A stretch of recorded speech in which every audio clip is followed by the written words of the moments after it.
le quiero dar las gracias a todos los hermanos nicaragüenses, amigos, que esta tarde estamos presentes para un hecho único de fuentes informativas directas que nos va a dar los testimonios de realmente de lo que pasa en Nicaragua.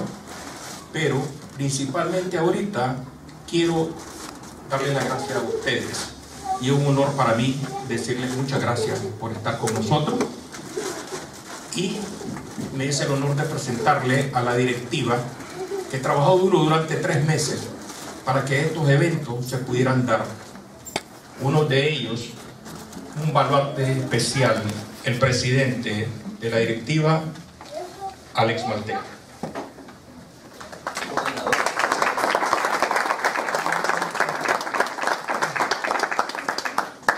Otra persona que realmente lo ha dado todo, sin esperar a cambio de nada, es el doctor José María Ibarra.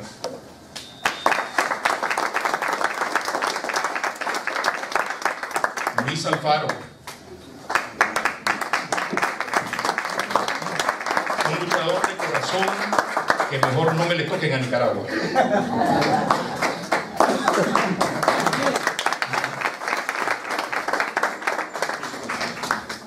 Doña Auralila Beteta, es cónsul de Nicaragua, un gran baluarte del carbón patrio que tiene este corazón.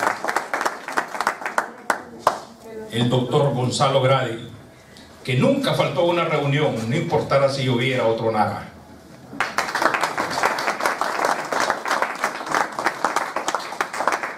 Otro es cónsul que siempre ha estado con nosotros, hombro a hombro, mano a mano, buscando la democracia de nuestro país, es el excónsul Adán Flete.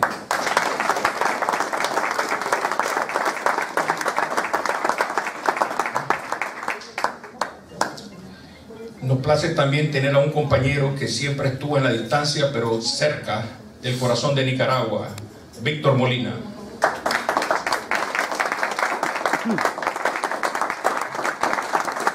Y desde luego, en todos los actos heroicos del pueblo de Nicaragua hubieron mujeres combatientes por esa democracia que tal vez la podamos lograr.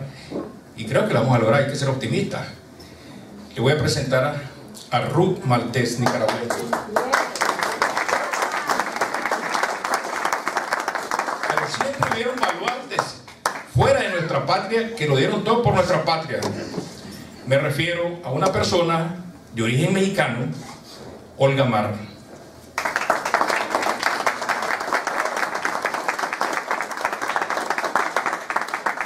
Otra gran persona que de mucho tiempo atrás vino con esta inquietud de traer al doctor Enrique Sáenz y siempre estuvo a la altura con nosotros, haciendo cuerpo presente, a pesar de ciertas dolencias que padece, el señor Juan Chávez.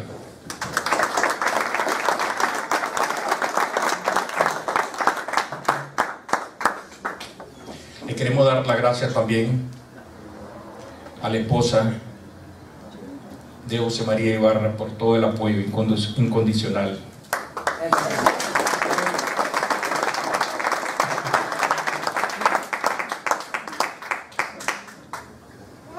Hay una persona que no está presente por motivos fuera de su alcance, pero estuvo con nosotros en ese apoyo también, que es Marco Tulio Mesa.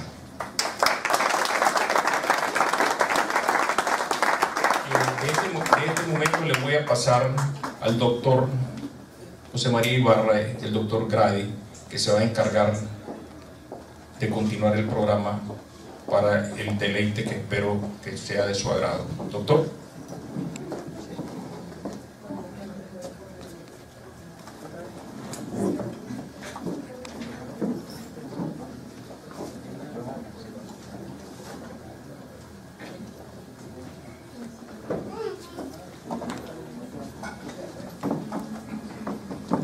Bueno, ahora el presidente coordinador general del movimiento, el licenciado Maltés, va a hacer la introducción oficial de nuestro invitado de honor. Gracias a todos por estar aquí con nosotros el día de hoy. Es un placer para mí presentarles al doctor Enrique Enrique Sáenz Navarrete. El doctor Sáenz tiene una licenciatura en leyes, un doctorado en economía, un máster en ciencias políticas y un máster en la historia de Latinoamérica. Ha desempeñado diferentes trabajos en organizaciones internacionales por más de 15 años, representando a Nicaragua a través de Centroamérica, Sudamérica y la Unión Europea. Además de eso, actualmente es docente en varias universidades del país y diputado en la Asamblea Nacional de Nicaragua. Con ustedes, el doctor Enrique Sáenz Navarrete.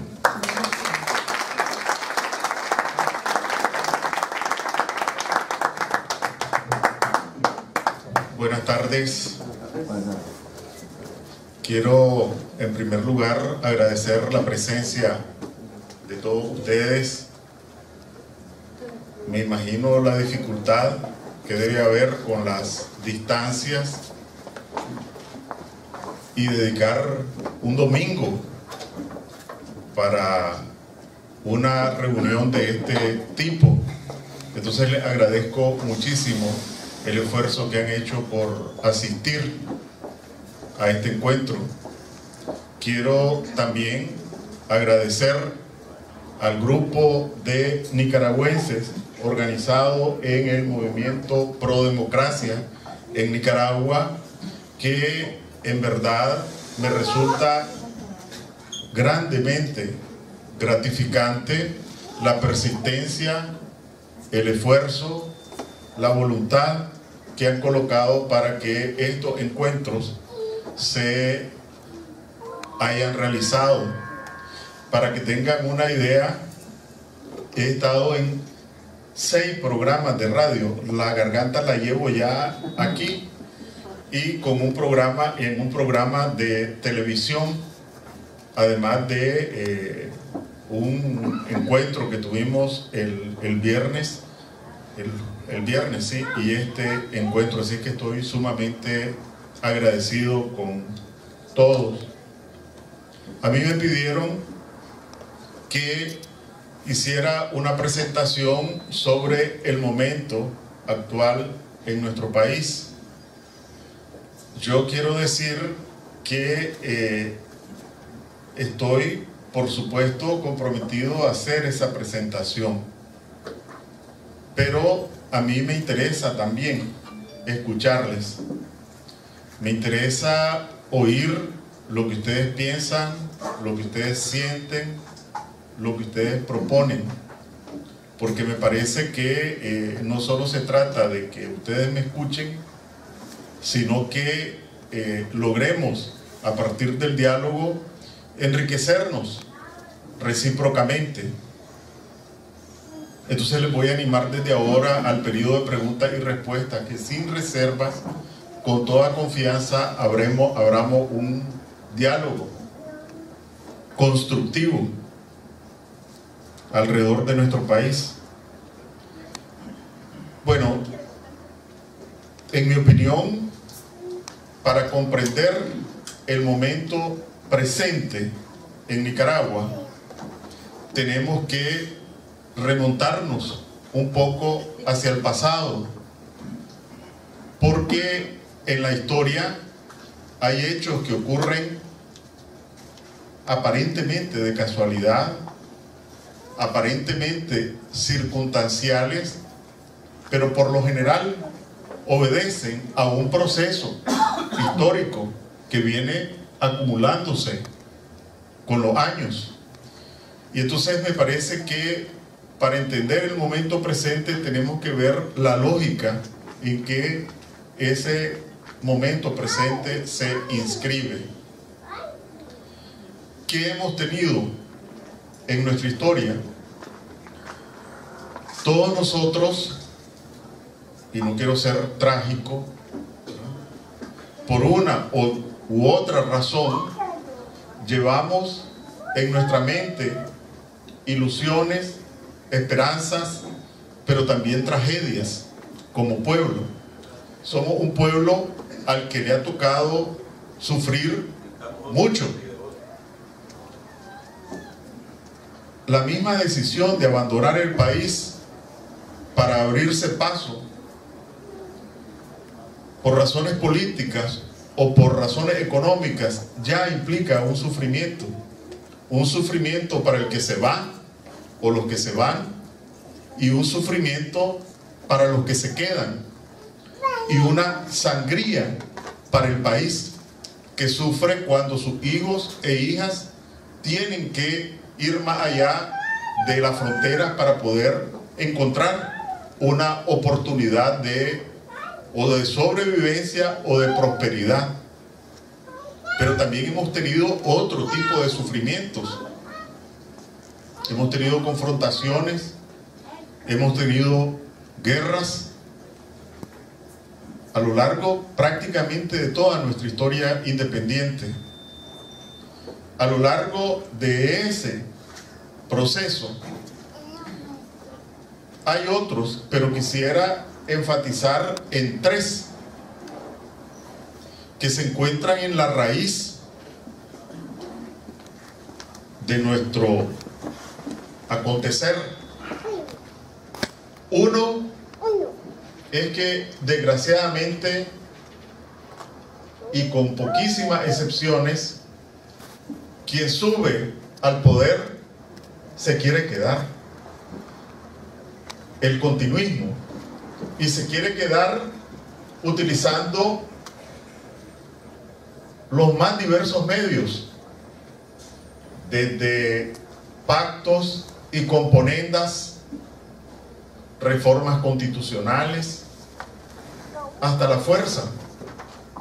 Pero el aferramiento al poder, el continuismo,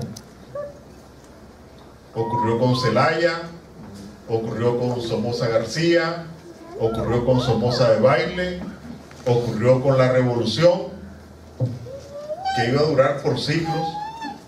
Tuvimos una ventana de luz en los 90 y vamos a ver en qué situación estamos en este momento, si con la ventana cerrándose o si con la ventana abriéndose. El continuismo ha sido uno. Un segundo elemento en nuestra historia ha sido que normalmente hemos estado divididos como país, y una de las expresiones más evidentes de esa división es que no hemos tenido ejércitos, fuerzas armadas nacionales que se sometan a la Constitución y a las leyes. Hemos tenido ejércitos de facciones o ejércitos al servicio personal del que se encuentra en el poder. Entonces teníamos un ejército de liberales, un ejército de conservadores. Después tuvimos la Guardia, que en su origen fue fundada para evitar los ejércitos de facciones y convertirse en un ejército nacional. Esa fue la intención de los norteamericanos cuando dejaban el país a inicios de los 30. Sin embargo, fue transformada en un ejército al servicio de una persona y de una familia. Después tuvimos un ejército, al menos la Guardia se llamaba Guardia Nacional, pero tuvimos un ejército que no se llamaba Ejército Nacional, sino que Ejército Sandinista, como una evidencia de que era un ejército de una facción política. Se avanzó en los 90 a tener un ejército nacional, una policía nacional al servicio de los nicaragüenses y sometido a la Constitución y las leyes, y vamos a ver en qué momento estamos. Y la piedra de toque de estos tres, repito, hay otros, pero quisiera enfatizar en estos, es el voto, el respeto a la voluntad de los nicaragüenses para decidir su destino. Nosotros provenimos de un país donde en un siglo solamente se ejerció el derecho a votar una vez, en 1990 y después en 1996. Un siglo sin derecho a votar. Históricamente, entonces, la confiscación del derecho a decidir nuestro destino por la vía de la voluntad expresada en las urnas ha sido un derecho confiscado que, sumado al continuismo de quien se encuentra en el poder y sumado a fuerzas armadas que no se someten a la Constitución y a las leyes, sino que a la voluntad de quien ejerce el poder, son tres factores centrales que explican que a lo largo de nuestra historia podamos contar la historia por batallas, por vencedores y por vencidos. Con estos antecedentes quisiera examinar el momento actual. Recordemos, y no es necesario hacer ninguna apelación muy honda para recordarlo, que hace un poco más de 25 años Nicaragua se debatía en una hoguera, un conflicto bélico. ¿Cuál fue la vía que permitió salir del conflicto bélico? Fue la vía del voto. Fueron las elecciones de 1990 las que permitieron iniciar un periodo de transición, un periodo de pacificación, un periodo de transición hacia la democracia y al orden económico y a establecer las bases para que la economía creciera. En consecuencia, en el caso nuestro, el derecho a votar es un derecho capital, no es un ejercicio como en otros países normal, donde hay una competencia, a veces muy aguda, pero que una vez, primero que la competencia se realiza en un marco de reglas del juego que se respetan, en el marco de un sistema electoral que asegura que quien gana más votos o quien gana más votos, quien gana la mayoría de acuerdo al sistema, pues llega a los órganos de poder y es algo que se repite periódicamente. En nuestro caso, el voto, y repito, no quiero parecer trágico, el voto ha sido la diferencia entre la vida y la muerte en muchos episodios de nuestra historia. Entonces, este momento es un momento clave que no lo podemos analizar aislado de nuestro pasado y de nuestro pasado reciente. ¿Qué hemos tenido frente a este proceso electoral? Está programado para noviembre, la primera semana de noviembre del 2016. Tradicionalmente desde 1990, 96, etcétera, en las elecciones que hemos tenido en las décadas recientes, se hacía una convocatoria a las elecciones un año antes y se anunciaba un calendario electoral donde aparecían las distintas fechas para los distintos trámites preparatorios de las elecciones. Pues bien, en esta ocasión la convocatoria se hizo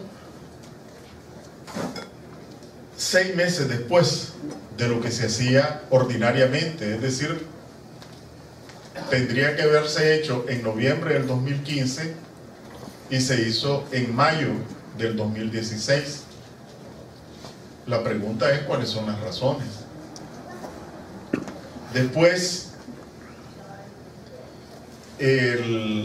señor Ortega, que ejerce la presidencia de la República, ejerce la Secretaría General del Frente Sandinista,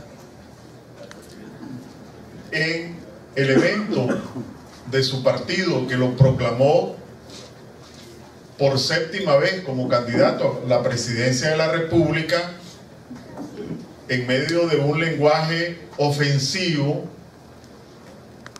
anunció que no había observación electoral. El candidato a la presidencia de la República, que supuestamente va a competir con otros candidatos, dice: no, esta competencia va a ser sin testigos. ¿Y cómo es posible que un candidato decida las reglas con las que va a competir con los otros candidatos? ¿Qué tenemos? Unos días después, casi unas horas después que hizo el anuncio de que no iban a haber observadores electorales imparciales, la Corte Suprema de Justicia sacó de un cajón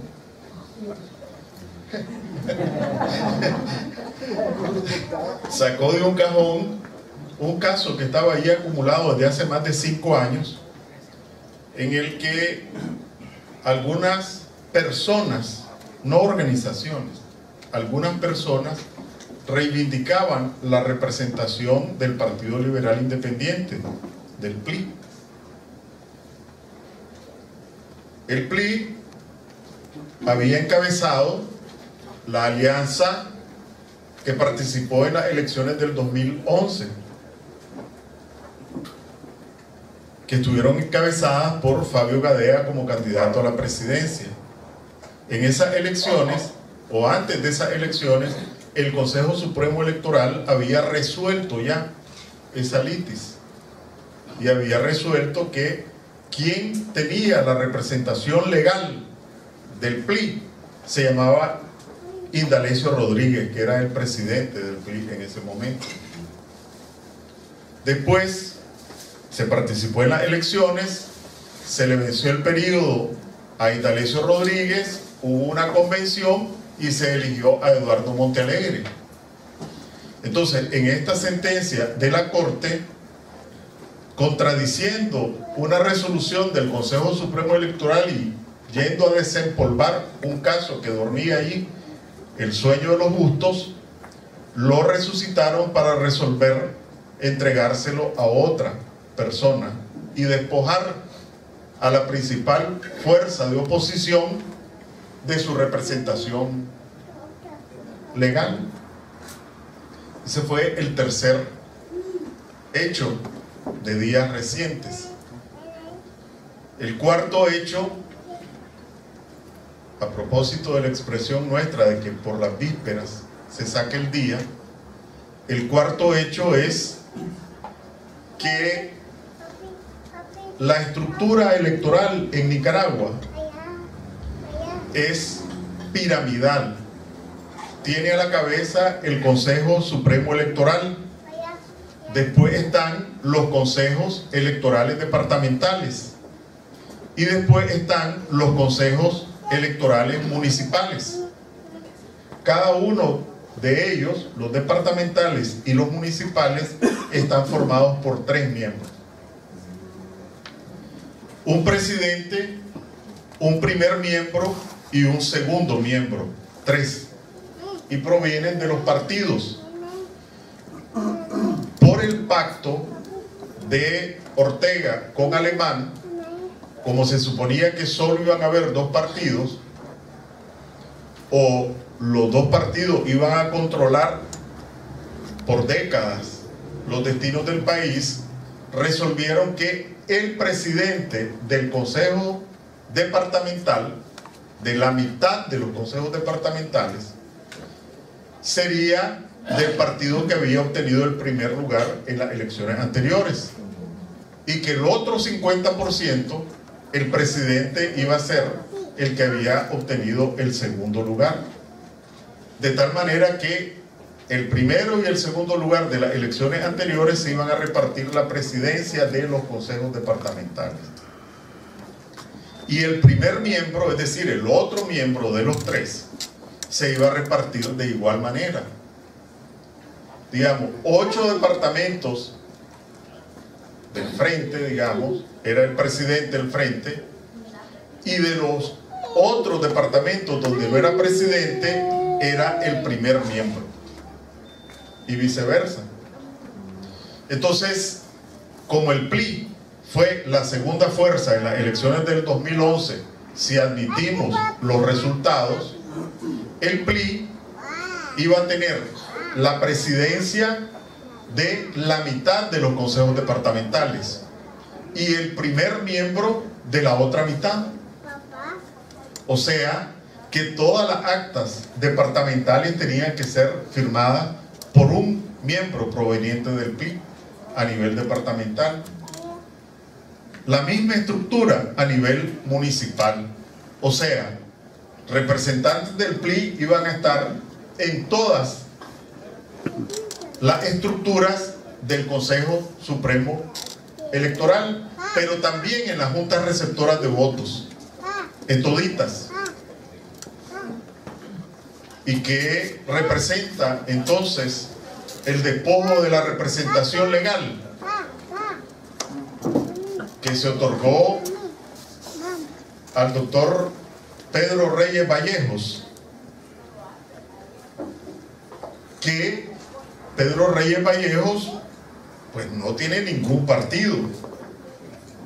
Entonces, que todos esos espacios, quienes los están ocupando ahora, alguien que andaba con la gorra del frente hace 15 días y ahora aparece con la gorra del PLI, pero aquí en los municipios todo el mundo se conoce, todo el mundo conoce los departamentos, y ahora es miembro de las juntas departamentales, de las juntas municipales y seguramente de las juntas receptoras de votos.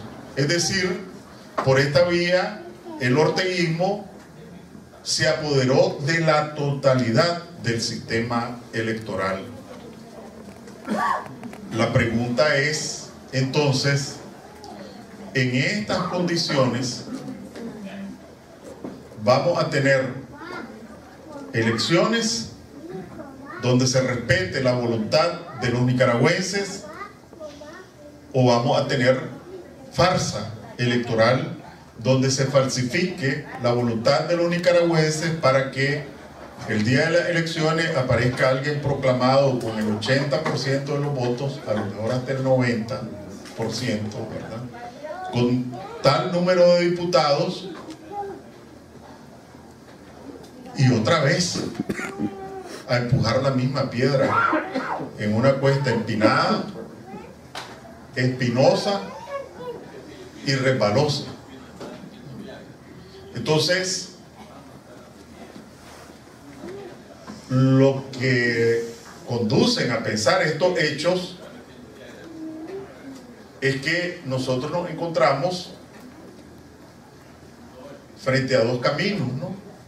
Un camino que parece conducirnos hacia adelante, pero ahora que fui a ver la calle, ¿cómo se llama? La curva, ¿verdad? Esta es un camino que inmediatamente nos conduce hacia el pasado. Pareciera que va para adelante, pero que viene para atrás. Si aquí nosotros lo que tenemos es farsa electoral, eso es establecer condiciones que ya hemos vivido y que nos han conducido al precipicio. Si tenemos elecciones, pues no es que vamos a dar un gran salto adelante, pero vamos a dar un pasito o un paso, pero en dirección hacia el futuro. Esas son, o esa es, en mi opinión, la condición en la que nos encontramos. De tal forma que estas elecciones son decisivas para que se imponga y que siga consolidando un régimen que, esto ya no es dato, esta es mi opinión, un régimen que resume todas las lacras que se han acumulado a lo largo de nuestra historia: corrupción, apropiación del Estado, continuismo, cooptación de las Fuerzas Armadas, exclusión de las fuerzas políticas opositoras, confiscación del voto, para mencionar algunas. En mi opinión, este régimen las resume. Y entonces estamos frente a la posibilidad de que un régimen de esta naturaleza se consolide, o que logremos abrir una ventana de oportunidad que nos permita retomar el camino de la democracia, que es el camino del respeto a los derechos de los ciudadanos, y que al final es el camino también para tener una oportunidad para la prosperidad, porque una prosperidad que se asienta en un régimen sin libertad es una prosperidad efímera, es una prosperidad que está destinada a no durar, es lo que nos enseña la historia. Como yo estoy interesado en escucharles, al momento de las preguntas y respuestas puedo profundizar en otros datos, en otras referencias. Solo quisiera concluir con algo que expresaba en el encuentro del viernes, y es sobre el papel que pueden desempeñar los nicaragüenses residentes en el exterior, ustedes. Y solamente voy a compartir rápidamente alguna información. Los nicaragüenses residentes en el exterior, de acuerdo con las cifras oficiales, las que publica el Banco Central, aportan a Nicaragua 1.200 millones de dólares. La mayor parte vienen de Estados Unidos, le sigue Costa Rica, después España, después Panamá, porque ahora una parte de la gente se está yendo a España, Panamá, a otros países centroamericanos. Pero eso es en los registros oficiales, por transferencias por vía bancaria o por vía de las agencias de remesas. Pero ustedes saben que hay otras rutas por las que transitan las remesas, ¿verdad? Un vestido de 15 años que no va en dólares es una remesa, y de Costa Rica llegan cantidades de vestidos de 15 años para celebrar los 15 años, o por la vía de los bolsillos de los amigos y familiares que van. Entonces esos 1.200 millones de dólares es el mínimo. Unos economistas hablan de 1.800 millones, otros de 1.500 millones. Dejémoslo chingo, dejémoslo en 1.500 millones. O cortémoslo más, dejémoslo en 1.200 millones. ¿Qué representan esos 1.200 millones de dólares? Primero, son libres de polvo y paja, ¿verdad? Porque si uno habla de las exportaciones de azúcar, de los ingresos por las exportaciones de azúcar, esos ingresos no son limpios. ¿Por qué? Porque para producir el azúcar, pues hay que importar agroquímicos, fertilizantes, hay que importar maquinaria del exterior, de tal manera de que a lo que se ingresa hay que restarle todos esos costos. Las divisas provenientes del sudor de ustedes y de otros compatriotas van limpias. ¿Y a qué van? Van directamente a las familias medias y de menores ingresos. ¿Y para qué la utilizan?